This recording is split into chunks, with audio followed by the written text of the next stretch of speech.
9 విషయాలు ఎవరికి చెప్పొద్దు వీలైనంత వరకు తప్పనిసరి తప్ప. ఆయుర్దాయం గురించి చెప్పకు. నాకు జాతకం ప్రకారం 72 ఏళ్ళు ఆయుర్దాయం అండి అనకు. అంతకంటే 2 ఏళ్ల ముందు నుంచి ఎలా విషయాలని చూస్తాడు ఇక్కడ చెప్పరు. వయస్సు కూడా అవసరమైతే తప్ప చెప్పక్కల. ఆడవాళ్ళు ఈ విషయంలో చాలా జాగ్రత్తగా ఉంటారు. ఎట్టి పరిస్థితుల్లో చెప్పరు. విత్తం డబ్బు గురించి కూడా ఎవరికి చెప్పొద్దండి. గృహక్షేత్రం ఇంట్లో లొసుగులు ఉంటాయి, అవి కూడా ఎవరికి చెప్పొద్దండి. అంతేకాదు మంత్రం ఎవరైనా మనకి మంత్రోపదేశం చెప్పకూడదండి ఎవరికి. అది రహస్యమే. ఊరికి చెవిలో చెప్పేద్దాం. మంత్రోపదేశాలు అందరికీ చేయకూడదు. చేసాడు అంటే వాడు చేయకపోతే వీడికి విడిచిపెట్టుకుంటుంది. ఔషధం మా వాడే మందులు కూడా ఎవరికి చెప్పకూడదు. ఆ మందుల్లోనే ఏదో కలిపి మనకి చంపేస్తారు. మైథునం పెద్దవాళ్ళు ఉన్నారు కాబట్టి దాంపత్య బంధానికి సంబంధించిన బలాలు బలహీనతలు ఎట్టి పరిస్థితుల్లో అక్కా చెల్లెల దగ్గర కూడా మాట్లాడద్దు. అంత తప్పనిసరి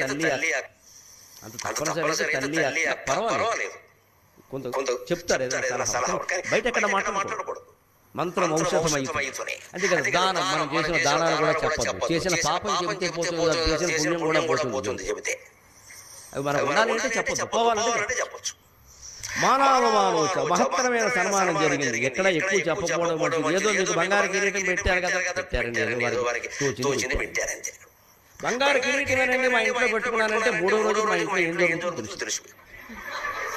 అంత కిరీటంటే చెన్నై నుంచి పట్టుకొచ్చేస్తే మనం కూర్చుంటే అలాగే ఎక్కడ అని తయారవుతాడు. ఇప్పుడు నేను కాపలా కలుసుకుంటూ కూర్చోవాలి. ఏదో పెట్టారండి వారికి అయిపోయింది. అవమానం అసలు చెప్పొద్దు. అవమానాలు కూడా మనం తట్టుకోలేక దగ్గర వాళ్ళు ఎవరో రాగానే అలా అన్నాడు ఇలా ఏమవుతుంది వీడికి అనాలి అంటాడు. నువ్వు లోకం రాదు కాబట్టి నన్ను అనమని అంటాడు హీరోలాగా. మానవ ఎంత బాగా చెప్పారు. 9 ఆయుర్యుక్తం గృహఛిద్రం మంత్రం ఔషధం అయిపోయి దానం మానవోచ నవగోప్యాన్ని ఇవి కాపాడుకోవడమే దాని ధైర్యం. 9 విషయాలు ఎవరికి చెప్పద్దు వీలైనంత వరకు తప్పనిసరి.